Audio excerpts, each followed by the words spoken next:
What if you've been triggered by something that has been a recurring theme in your life and it's upsetting you, but maybe it's not safe to erase it for some reason?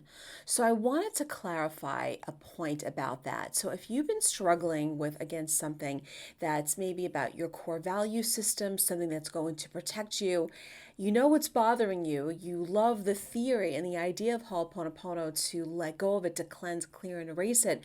But there could be a part of you, an internal part, that's in conflict with actually letting it go. So what do you do about it? What do you do about that?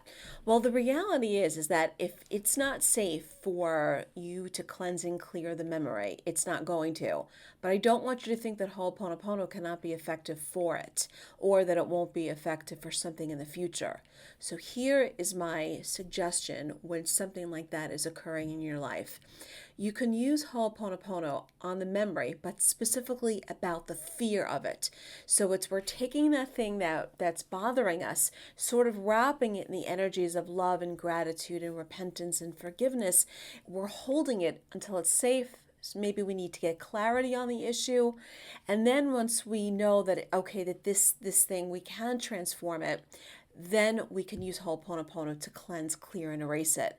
But if you're trying to use it to erase a memory where it goes against the grain, you're afraid of something, Ho'oponopono will not work on it. So in that case, we use the four healing phrases to wrap it in the energy of love. So I know I'm a little bit elusive about what I'm talking about.